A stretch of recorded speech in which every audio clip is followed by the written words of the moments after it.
The Nigerian government has numerous ministries, departments, and agencies responsible for implementing policies and programs. However, these MDAs often suffer from duplication of duties, inefficiency, and corruption. To address these challenges, the Presidential Committee on Rationalization and Restructuring was established in 2011. After thorough research, the committee submitted its report in 2012. It is known as the Oronsaye Report, named after the former federal head of the service, Mr. Stephen Oronsaye. The Oronsaye Report is a remarkable document in Nigeria's public administration and governmental reform landscape, sparking discussions, debates, and initiatives aimed at improving efficiency, reducing redundancy, and streamlining governmental operations. The report proposed the elimination and merger of 220 of the 541 government agencies, a management audit of 89 agencies, and discontinuing government funding for professional bodies and councils. If implemented, the government could save over 862 billion naira between 2012 and 2015. Our administration has taken a very bold step towards implementation on aspects of the Oronsaye Panel Report, which speaks to mergers, subsuming, scrapping, and relocation of parastatals, agencies, and commissions of federal government. This is in line with the need to reduce cost of governance and ensure that we have streamlined efficiency across the governance value chain. We'll go through quickly the list of agencies that have been so earmarked to be scrapped and their functions moved to ministries and agencies, and those merged and those to be subsumed. For agencies that are required to be merged, I'll take it. National Agency for Control of AIDS, HIV/AIDS, NACA, to be merged with the Center for Disease Control in the Federal Ministry of Health.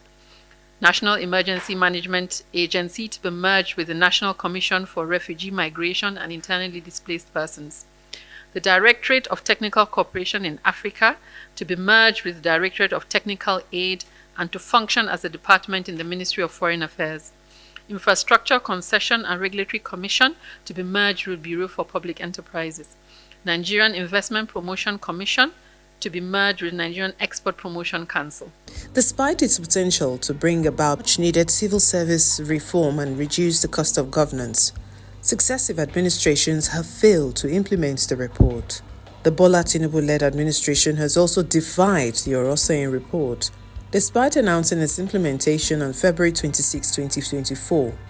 Instead, the administration has developed a penchant for running the most bloated government system in Nigeria's history. What we have is not farmers' herders clash. What we have is criminal, terrorist invasion of farmland by terrorists and bandits masquerading as herdsmen. Anyway, that is by the way. Mr. President, we don't need Ministry of Livestock Development. We don't need any convoluted arrangement that panders to political correctness to fix this land. Proverbs 25 verse 5 says, if you surround a king with wicked men, no matter the good intention, the king will rule wickedly. But if you surround a king with men who are wise like Joseph, men who are wise and honest like Shadrach, Daniel, Meshach, and Abednego, the king will rule well, even if his intentions are not good. Let us stop this political correctness. Ban open grazing. By the reason of the Land Use Act, the governors control the land, get them to ban open grazing and enforce it. There is no place in the whole same world where people are allowed to graze cows, sheep, goats, openly destroying crops of farmers. May God help you. May God help Nigeria. May God help each and every one of us in Jesus' name. They said farmer had a clash, right? But if you go back history, you would understand that for the past almost a decade, about at least 90% of all of the people that have been killed as a result of this so-called farmer-herder clash are basically the farmers. Now, when you have a situation where you want to address an issue and then you are trying to reward the criminals behind that activity, it is odd. It doesn't really add up. A situation where you have a well-armed group that basically kills in hundreds, that rapes women, that overrun communities and in certain places even changing the names of those communities. You would expect the government to step in and secure the lives and the properties of the victims. But you are creating a certain ministry to cater for livestock. Now, this is the question. If you believe that creating this ministry will solve the issue of farmer-herder clash, as they call it, considering the fact that most of the victims, if not all of them, are farmers, how do you now explain who will benefit from it? An example is, I am claiming that I'm not responsible for raping women, but I have settled that if I'm given an accommodation or a house in Metama, no woman will be raped again. So am I taking responsibility for the killings? And what is the government going to do, to that? All right. And then the government has a habit of people perpetrating criminality, and then what the government has just done is to adopt them and make them a liability on others. The establishment of a new ministry, the Federal Ministry of Livestock Development, comes at a time when Nigeria's budget funding is under threat due to a decline in oil production, the country's primary source of revenue. Many Nigerians are struggling to make ends meet amidst uncontrollable inflation. According to OPEC's monthly oil market report for March, Nigeria's oil production dropped to 1.23 million barrels per day in March 2024, down from 1.32 million barrels per day in February 2024. What it means is that all livestock, including fish, aquaculture, large ruminants like cows, small ruminants like goats, sheep, from snakes to elephants, all these would be money under one umbrella, taking it out from the general agriculture that is so big now that it has rendered the possibility of doing justice to all its arms very difficult. Now we have the perennial farmer-herder clash. The policy that we have done in NLTP, that is the Nigerian Livestock Transformation Plan, has not seen the light of day because there was no sufficient push.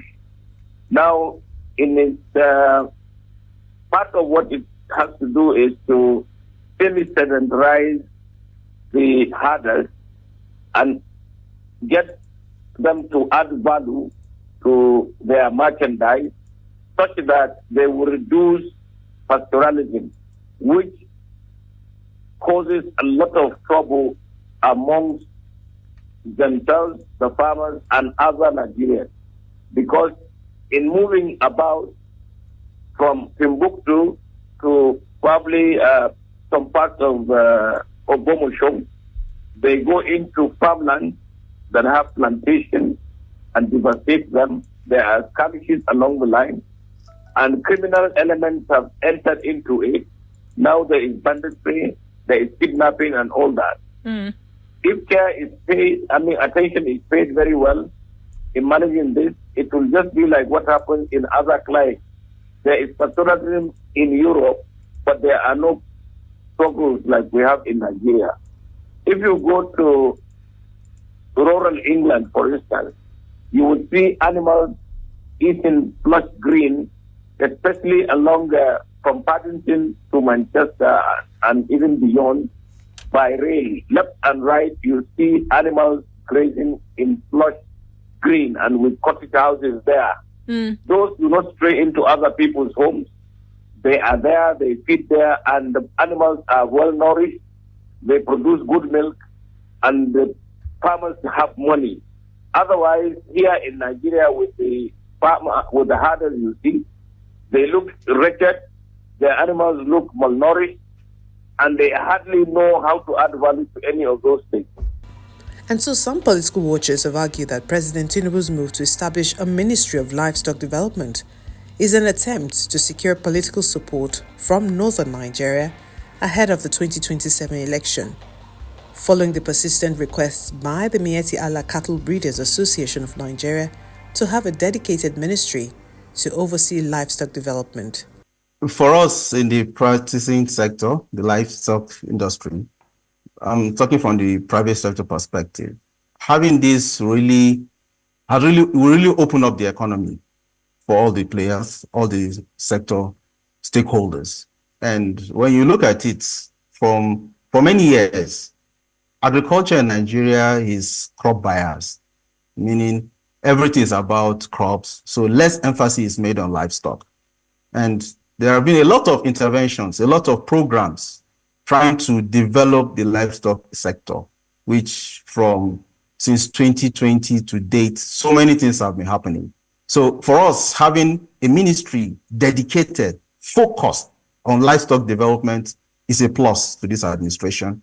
And also it will help to enhance and also open up the livestock sector for investments for people to really key in. Operating ministries places a serious burden on Nigeria's limited resources, much of which is diverted into the private pockets of public officials through corruption. According to an ICIR report, paying 45 ministers in Tinubu's cabinet would cost 30 million naira monthly. Meanwhile, Nigerian workers are upset over the federal government's failure to implement a new minimum wage, threatening a prolonged strike that could shut down the nation's economy.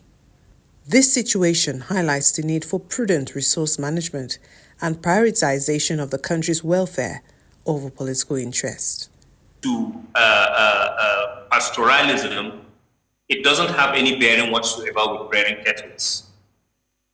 We have said it before and we've been dismissed as conspiracy theorists. There is a jihad going on. I put it to you. When you look at the manner of the killings, when you look at the things they chat when they kill people, when you look at all of the things they do, and the singular fact that their demand for grazing fields are not in any other place but primarily the Christian-dominated parts of the Middle Belt. And the fact that they will not settle. The governor of Kano State has once called all the Fulanis and said, come to Falgore Forest. There is accommodation. There is every infrastructure you need to do your business, if that is what you want. And they told him that, yes, it sounds good, but that's not what they are looking for. So primarily, it is less about cattle rearing, it is less about pastoralism, it is more about expansionism. That primarily is it. The Oronsaye Report remains a landmark document in Nigeria's quest for administrative reform and effective governance. While it has generated significant discourse and spurred initial reforms, its full realization requires sustained commitment, political will, and collaboration among stakeholders to overcome challenges and achieve the envisioned transformation of the federal civil service.